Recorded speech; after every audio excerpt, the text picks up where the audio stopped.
Assalamualaikum warahmatullahi wabarakatuh. Waalaikumsalam warahmatullahi wabarakatuh. Hamdan wa syukran lillah, la haula wa la quwwata illa billah. Asyhadu an la ilaha illallah wahdahu la syarika lah, wa asyhadu anna Muhammadan abduhu wa rasuluh. Allahumma salli wa sallim ala sayyidina Muhammad wa ala alihi wa ashabihi ajma'in.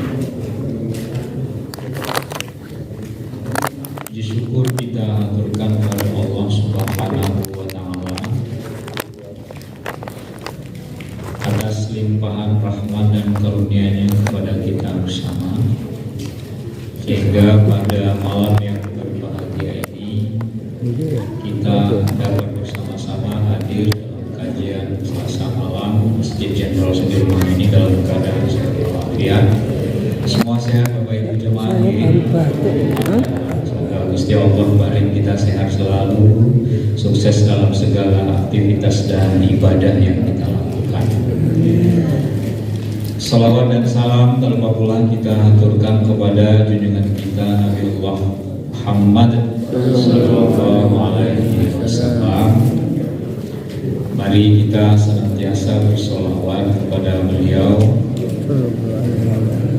Mari kita teladani perilaku beliau, dan kita buktikan kita sebagai umatnya yang setia meneladani, mengikuti sunnah-sunnahnya. Tentu besar harapan kita, semoga kita ini semua adalah umatnya yang mendapatkan syafaat atau pertolongan di yaumil akhir. Amin ya rabbal alamin. Para pengurus Masjid Jenderal Sudirman yang saya hormati, takmir ya, dan hadirin hadirat jemaah sholat maghrib dan isya yang dirahmati Allah. Pada kesempatan ini saya membawakan tema sesuai yang disampaikan oleh pembawa acara tadi, yaitu berkaitan dengan bulan Rajab, karena kita sekarang ini berada dalam bulan Rajab ya. Nah, saya yakin bahwa Bapak Ibu semua jemaah sudah tahu keutamaan-keutamaan yang bisa kita pahami, kita amalkan dalam bulan Rajab ini. Tetapi yang paling penting adalah tidak hanya sekadar paham dan tahu, tapi kita amalkan apa saja sih keutamaan yang memang harus kita praktekkan dalam bulan Rajab ini. Paling tidak saya mengingatkan kembali untuk saya dan kita semua. Kalau kita bicara tentang bulan dalam tahun Hijriah, sama jumlahnya 12 bulan ya dengan Masehi. Yang membedakannya jumlah harinya ya. Jadi lebih sedikit bulan Hijriah ini daripada hari di bulan Masehi. Nah, ya. Di bulan-bulan Hijriah ini itu masing-masing bulan itu memiliki keistimewaan Bapak Ibu, dan kita peringati ya. Kalau kita misalnya 1 Syawal, nah, kita sudah tahu bahwa kita Idul Fitri ya. Kita 10 Zulhijjah, kita sudah tahu berarti kita Idul Adha.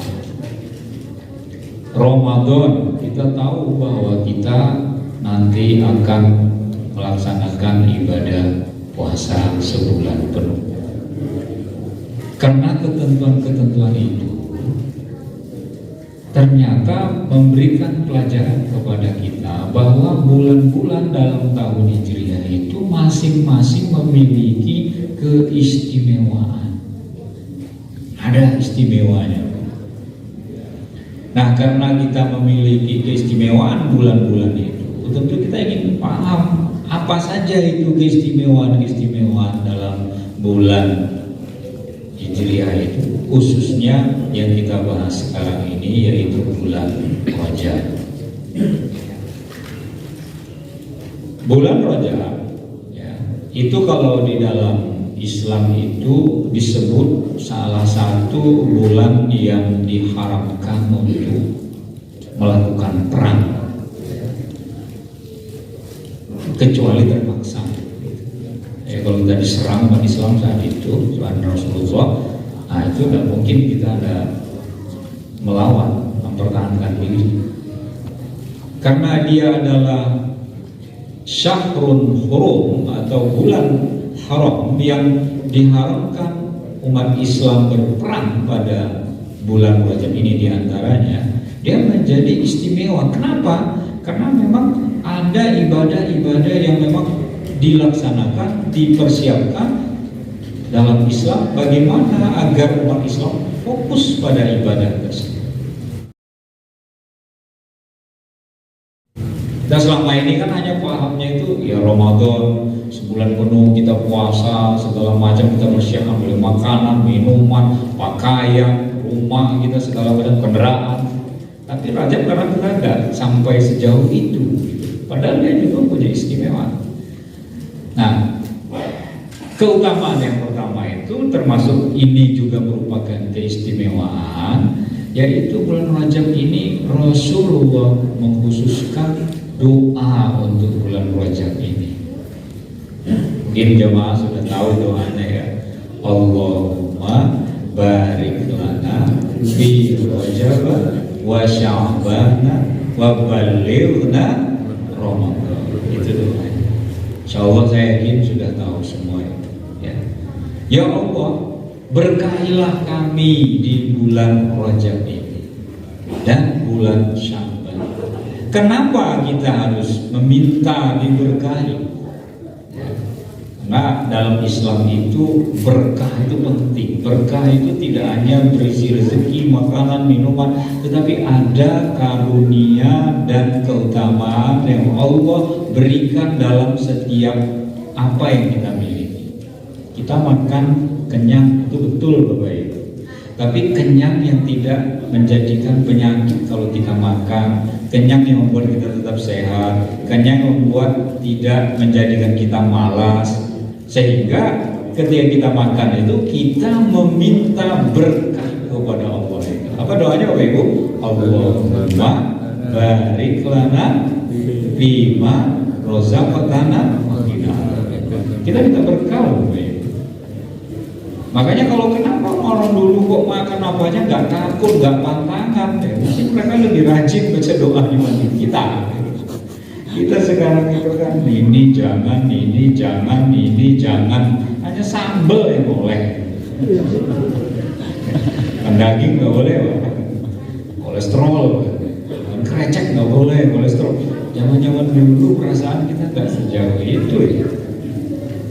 Kita takut banget makan kambing. Orang Arab tuh makannya kambing. Kita takut banget makan daging sapi gitu, kayak kolesterol lah, banyak ini itulah gitu kan. Karena kita tidak imbangi dengan yang lain-lain. Sehingga kita menjadikan makanan yang mestinya itu baik buat kita, tapi tidak menjadi baik karena pola hidup kita sendiri. Saya pernah mungkin Bapak Ibu lihat ya, kalau orang Arab itu habis makan kambing itu kan nggak seperti kita Bapak Ibu, banyak kalau mereka makan. Mereka tuh biasa minum jeruk nipis itu disloki kecil tuh setelah makan daging. Ternyata itu katanya untuk melunturkan lemak-lemak yang kita makan. Kemudian cara makan mereka itu yang sedikit berbeda dengan kita. Kita kalau membakar itu terlalu gosong, kadang sate kambing itu. Kan bakaran yang gosong itu yang tidak menyehatkan itu. Ya. Jadi masalah buat kita akhirnya. Kemudian kita terlalu banyak kadang mau makan kecap gitu. Kecap itu saya pernah baca itu ya. Kecapnya itu yang nggak baik sudah. Terlalu banyak itu juga nggak baik ya. Manis kan. Kecap manis misalnya, kalau kecap asin ya asinnya hipertensi jadinya. Nah, kalau kita banyak kecap, kalau minum kita kecap manis, makan kita kecap manis, kemudian minum kita teh manis gitu, tahu kita tahu udah ada manisnya, tempe kita juga sudah ada manis-manisnya, bacem gitu kan. Akhirnya banyak di antara kita yang akhirnya makan daging itu justru karena diabetes, karena kolesterol. Nah, saya tidak membahas itu. Jadi Rajab ini oleh Rasulullah itu minta Allah memberkahi kita. Jadi berkah itu penting. Ya. Kalau kita mendapatkan berkah dalam hidup kita, kita itu akan selamat. Coba Bapak Ibu bayangkan, setiap kita ketemu dengan orang, lalu kita mengucapkan salam. Assalamualaikum warahmatullahi wabarakatuh. Semoga keselamatan atas Anda, kepada Anda, dan semoga berkah dan rahmat Allah menyertai Anda. Ada berkahnya loh. Kalau kita diucapkan salam, kita balik jawab waalaikumsalam. Karena ada berkah di situ. Jadi dalam Islam kalau ada tuntunan kepada kita untuk mencari berkah itu memang seperti itu. Lalu dalam tradisi kita di Jawa itu berkah itu menjadi berkah yang isinya itu ya salah satunya kerni itu ya. Ada daging kreceknya itu ya. Itu diwujudkan dalam bentuk. Maka kalau kita masuk bulan Ramadan, saya yakin Bapak Ibu kemarin sudah baca doanya ya, bacalah doa itu. Kalau belum sekarang masih sempat baca. Allahumma barik lana fi Rajab wa Sya'ban wa ballighna Ramadan. Kenapa beda? Kok Rajab itu minta berkah, kok Sya'ban minta berkah, tapi Ramadan minta baligh ya. Sampaikanlah kami. Kenapa? Karena tidak semua orang yang akan sampai nanti di Ramadan itu.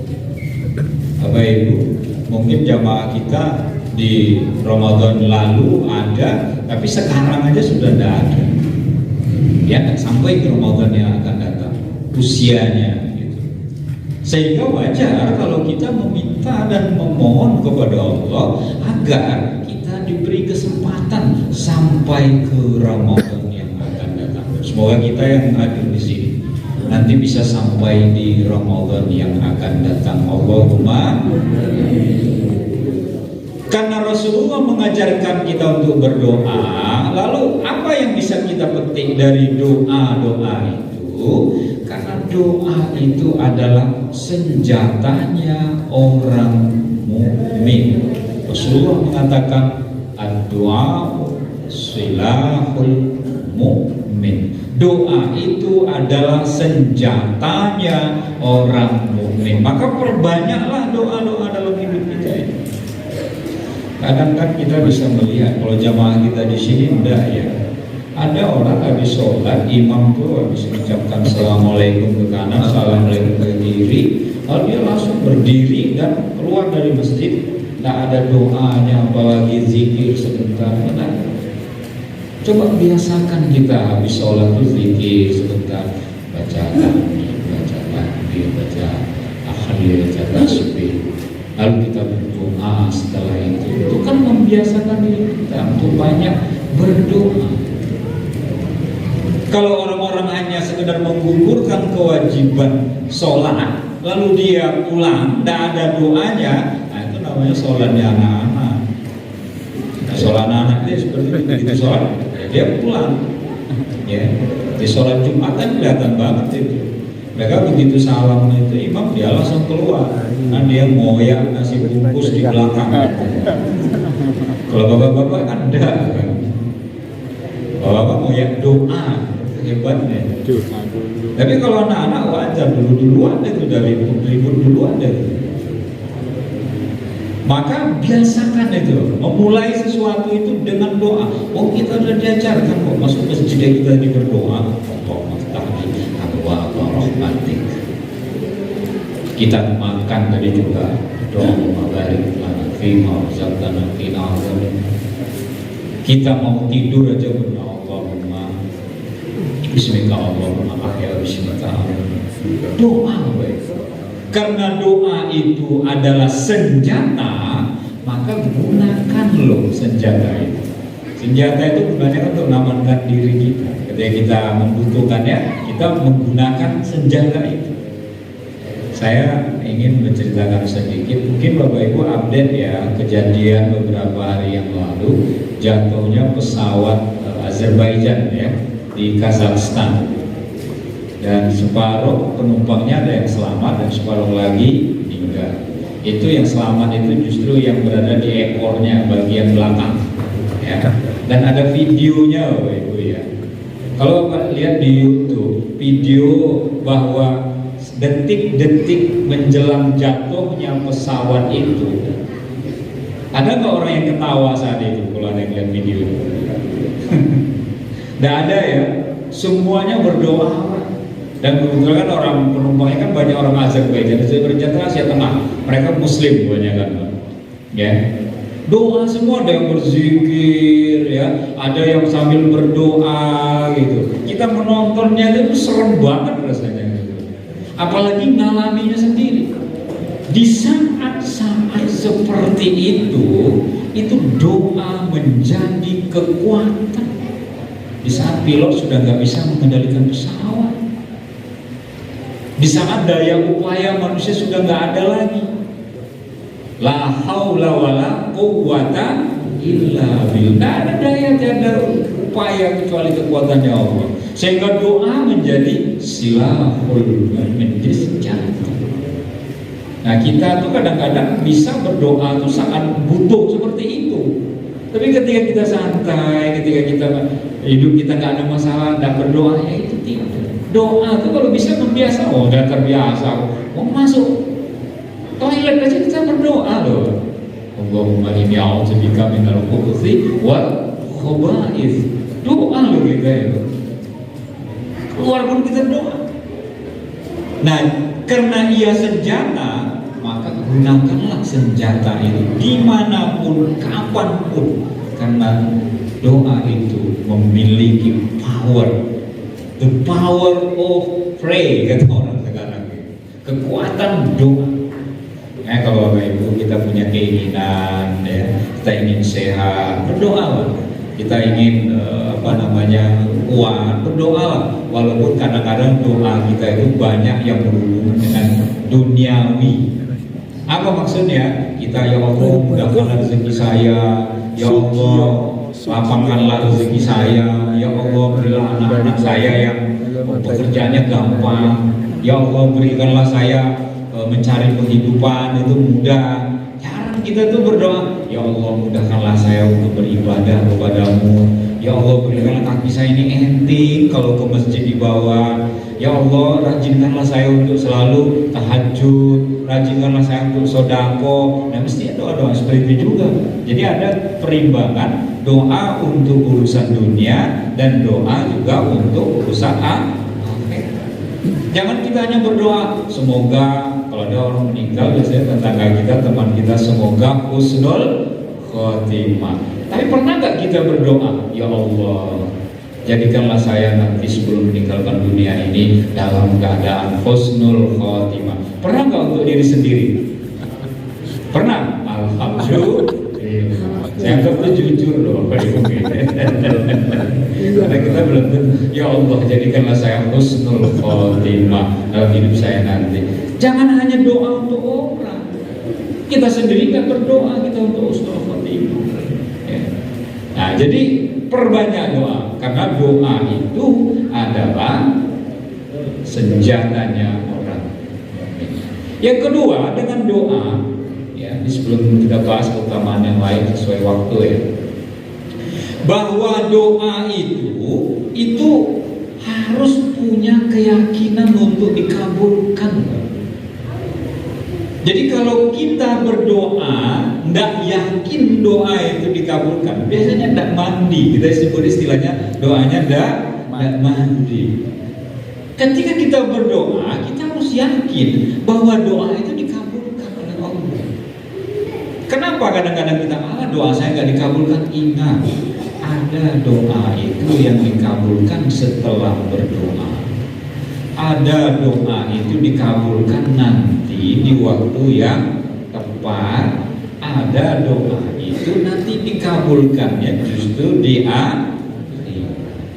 Kita berdoa Rabbana atina fid dunya hasanah wa fil akhirati hasanah. Ternyata wa fil akhirati hasanahnya itu kita dapatkan di akhirat kelak. Enggak apa-apa. Gitu.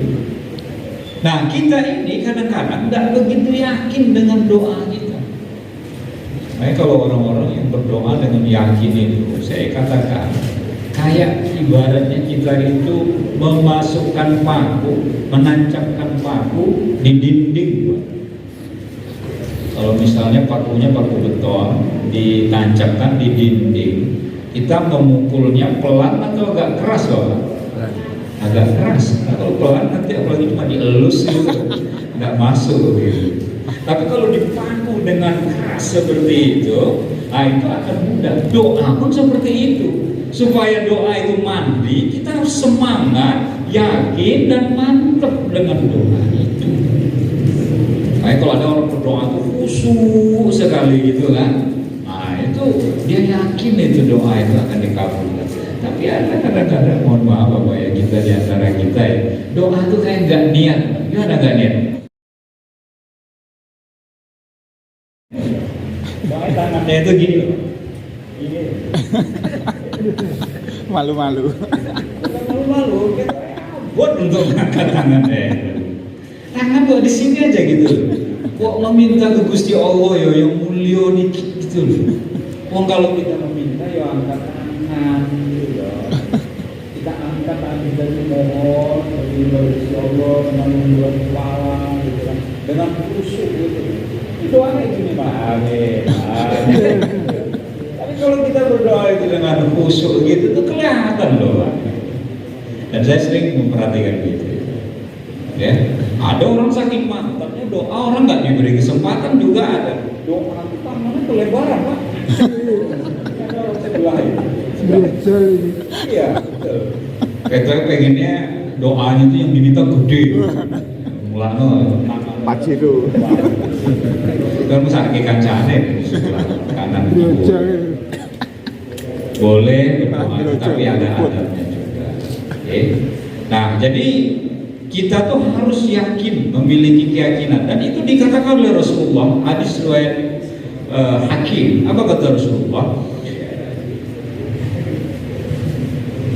Ud'ullaha wa antum muqinuna bil ijabati wa'lamu anna Allaha la yaqbalu du'aan min qalbin ghafilillah. Apa kata Rasulullah? Berdoalah kalian kepada Allah penuh dengan keyakinan bahwa doa kalian dikabulkan. Wa antum muqinun, bahwa kalian itu yakin doa kalian itu dikabulkan. Ini kata Kanjeng Nabi loh Pak ya. Kalau kita berdoa itu, kita diminta berdoa itu bahwa doa kita itu yakin dikabulkan oleh Allah. Lalu lanjut kata Rasulullah, ketahuilah wa'lamu anna Allah, ketahuilah sesungguhnya Allah la yaqbalu du'aan min qalbi ghafilillah. Kata Rasulullah, ketahuilah sesungguhnya Allah tidak mengabulkan doa dari hati yang lalai dan tidak serius. Tuh, terjawab loh Pak. Jadi Allah tidak mengabulkan doa dari hati yang lalai dan tidak serius. Kalau mulai sekarang kalau doa kita nggak serius, hanya sekedar menggugurkan kewajiban untuk berdoa, bahwa membaca doa ke orang tua, bahwa membaca doa selamat dunia akhirat, atau doa pamungkas Rabbana atina fid dunya hasanah, itu kan doa pamungkas. Memang kita baca itu dengan penuh keyakinan. Supaya apa Bapak Ibu? Supaya kita doa-doa kita itu dikabulkan. Dan Allah katakan itu, kata Kanjeng Nabi, nggak diterima itu doa orang yang di dalam doanya dia lalai dan tidak serius. Nah, bulan Rajab ini mengajarkan kepada kita bahwa Rasulullah berdoa menjelang masuknya Rajab ini kepada kita berdoalah sebanyak-banyaknya dan kita mulai dari sekarang ini. Kalau kurang banyak, kurang yakin doa kita, sekarang diperbanyak dan diyakinkan. Lalu yang kedua, keistimewaan atau fadilah atau keutamaan bulan Rajab itu adalah bulan pengampunan dosa. Kalau Rajab itu bulan pengampunan dosa, apakah bulan-bulan lain tidak? Ini menjadi momen. Jadi sebelum kita memasuki Sya'ban dan sebelum kita memasuki Ramadan, kita berharap kita tuh membersihkan diri. Kalau membersihkan dirinya itu kita mulai dari awal, itu lebih baik. Pelajarannya kepada kita adalah melakukan sesuatu itu lebih awal, itu lebih baik. Tidur lebih awal, bangun lebih awal, baik dapat untuk kesehatan. Baik. Tapi tidur terlalu larut, bangun terlalu siang, baik dah untuk kesehatan. Kan tidak. Hidup itu yang seperti itu, yang kita lakukan lebih awal itu lebih baik. Petani kalau dia bisa menggarap sawah, berangkat dia habis sholat subuh masih gelap, itu dia tidak banyak terkena paparan sinar matahari. Kalau dia bangun siang pukul 10, nyawa jam 10, panas banget. Air di sawah pun dipitek itu ya panas. Tapi kalau petani-petani yang bangunnya lebih pagi, ya ke sawahnya lebih pagi, jam 10 dia udah pulang, dia tuh udah dapat panas-panas. Dan secara kesehatan pun dia sudah nggak kena sinar yang membahayakan tubuh kita dari matahari itu ultraviolet. Itu sebenarnya. Kayak kalau petani kita, mbah-mbah kita dulu subuh udah ke sawah itu memang benar ada. Nah, ini orang-orang kalau yang bangunnya siang, wah ya itu tadi orang udah pulang dia baru dan justru saat panas-panasnya matahari. Mahasiswa juga begitu Pak. Kuliah jam 7, bangunnya jam 8, berangkat ke kampus jam 9, kuliahnya sudah rampung gitu. Kacanya selesai kuliah, dia baru datang. Ya. Jadi yang lebih awal itu begitu. Maka kalau kita meminta ampun, jangan ditunggu Ramadan. Kan kita kan bilang Ramadan itu kan syahrun maghfirah begitu kan. Bulan ampunan. Betul. Nanti dosa-dosa kita tuh diampuni oleh Allah. Ghufira lahu ma taqaddama min dzanbi. Dosa-dosa kita yang lalu itu diampuni. Tapi kita menyicil minta ampun itu dari Rajab ini. Kalau kita lebih awal meminta ampun, siapa yang menjamin kita nanti sampai bulan Ramadan? Kita ada bilang, kok ada Rajab minta ampun, besok wae Ramadan. Tekan usia kita. Siapa yang menjamin kita sampai sama dong, banyak orang seperti itu. Buat tobat sekarang Pak, mumpung masih sehat, aku sesuai tobat yang wis tuwa.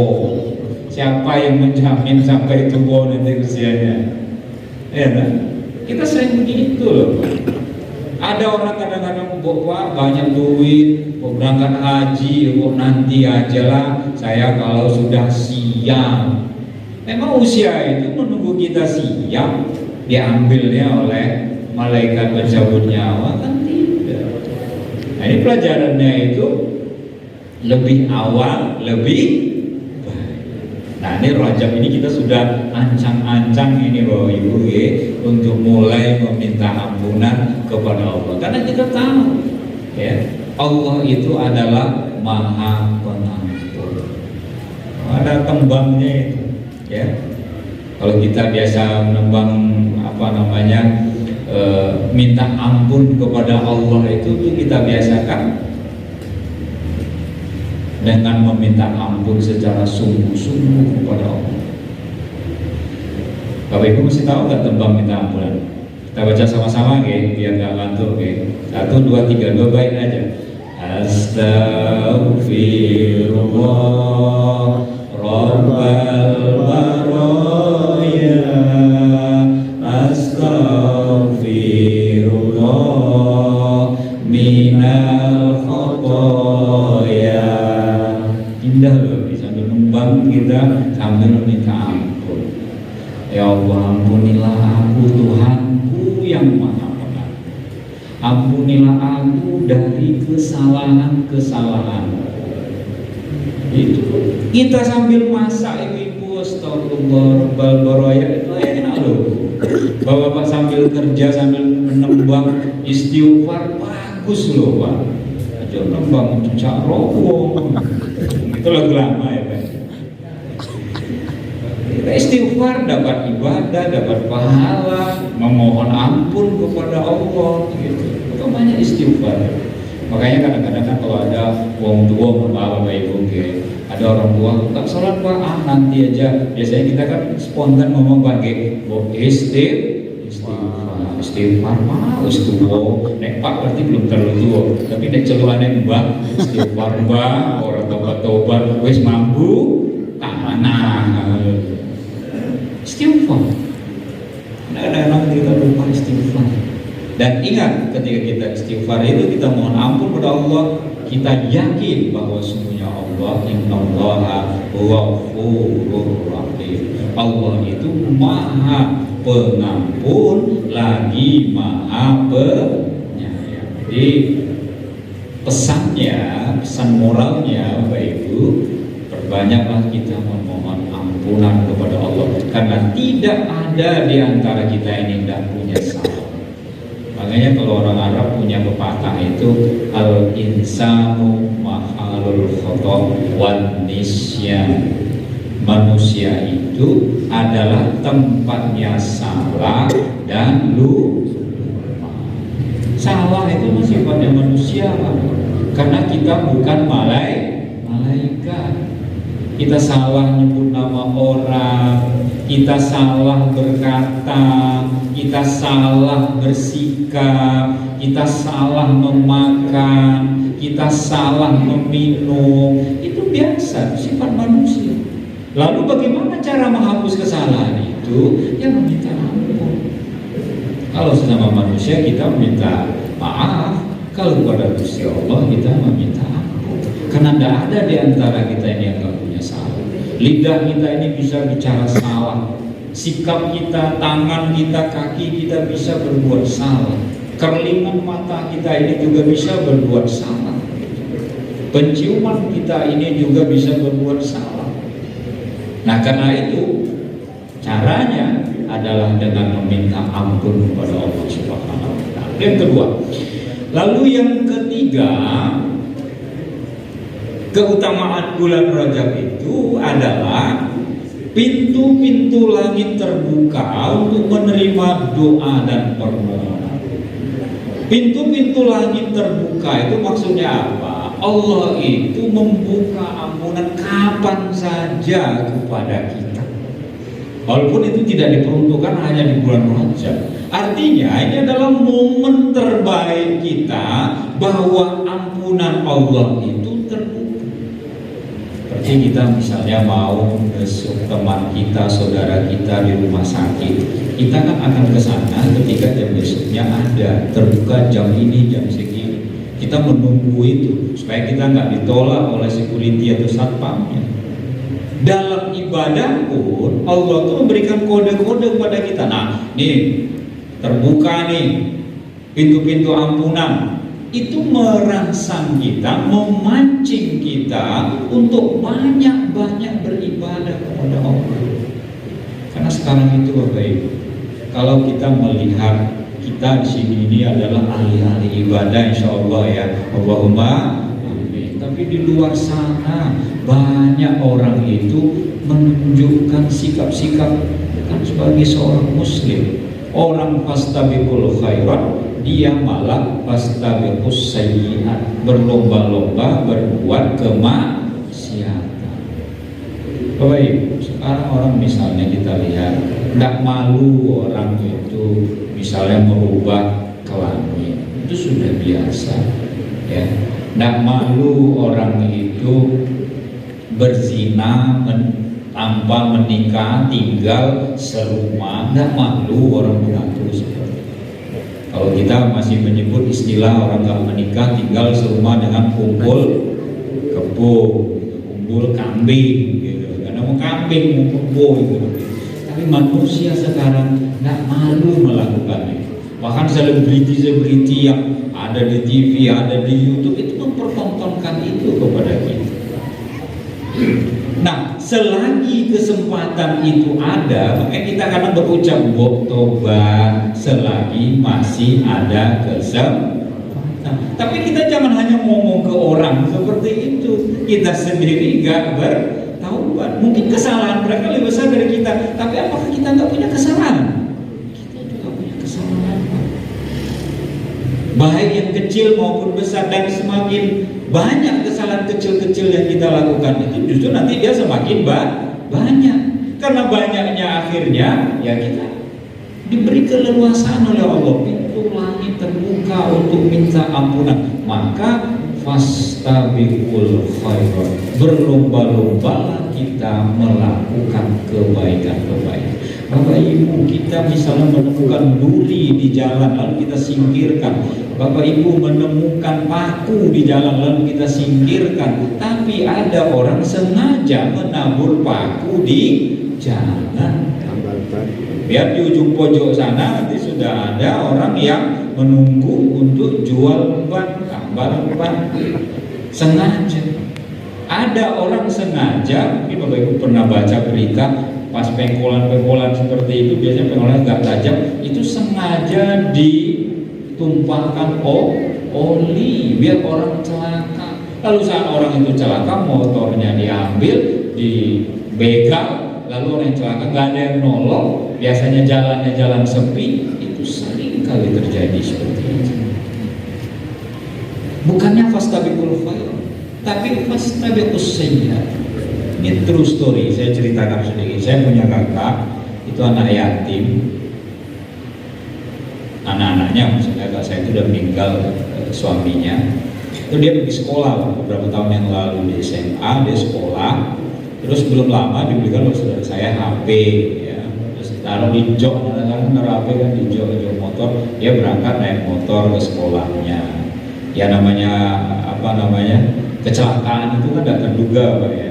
Lalu sebelum sampai 1 kilo sampai di sekolahnya masih pagi-pagi jam 6:30 dia kecelakaan. Ya disenggol oleh orangnya tabrak lalu langsung kabur. Orang saya terkapar gitu. Lalu ditolong oleh orang. Saya berani menceritakan ini kenyataan. Lalu saat ditolong tadi itu, oh ya kamu anak si Anu ya, iya gitu kan. Terus ya udah ditolong kamu, cari mobil yang berhenti untuk mengantarkan anak ponakan saya itu ke rumah sakit. Baru di rumah sakit ponakan saya sadar motor saya di mana. Orang yang ngantar pun sudah pergi. Ternyata motornya itu ya hingga saat ini ya nggak ada kabarnya. Diselamatkan oleh orang itu. HP-nya, dompetnya diselamatkan. Ya, nolong tapi mentung.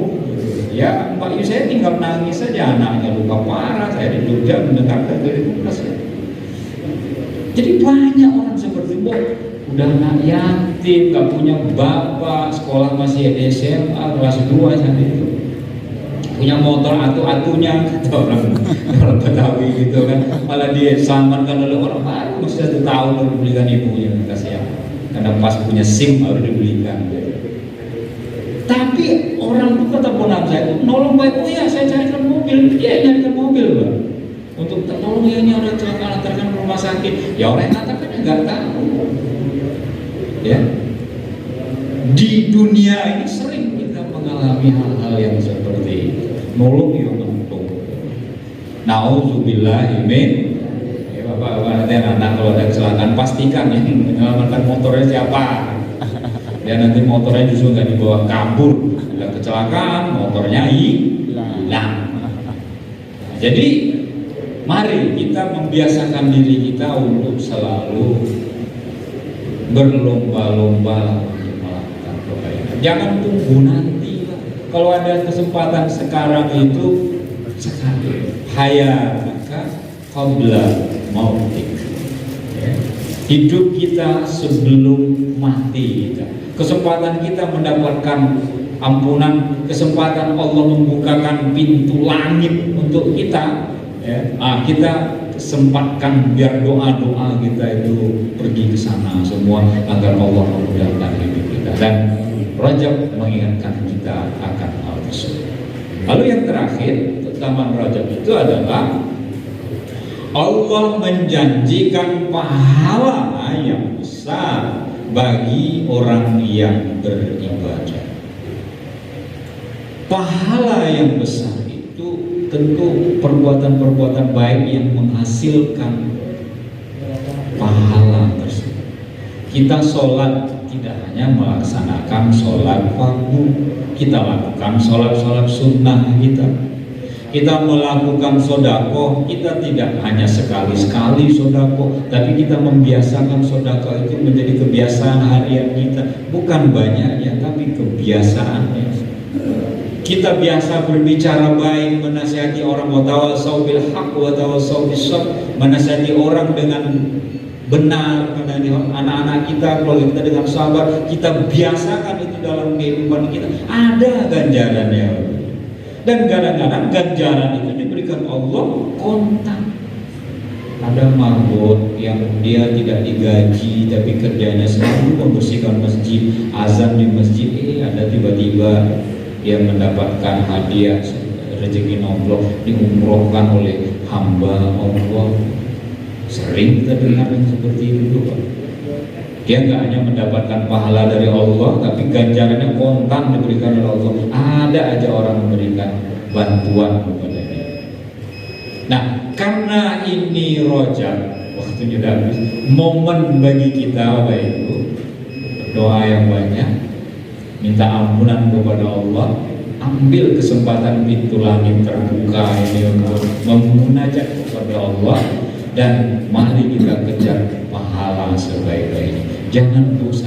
Kalau bisa dosa itu kita kurangi, tetapi bahkan kalau bisa kita hilangkan, tetapi pahala yang kita janjinya dijanjikan Allah yang kita raih sebanyak-banyaknya, karena itulah nanti yang menyelamatkan kita di akhirat kelak. Dan doa kita semua, semoga kita Rajab ini disiapkan oleh Allah, Sya'ban juga disiapkan oleh Allah, sehingga nanti sampai di bulan Ramadan yang akan datang. Allahumma amin. Demikian yang dapat saya aturkan, kurang lebih mohon maaf. Wabillahi taufiq wal hidayah. Wassalamualaikum warahmatullahi wabarakatuh.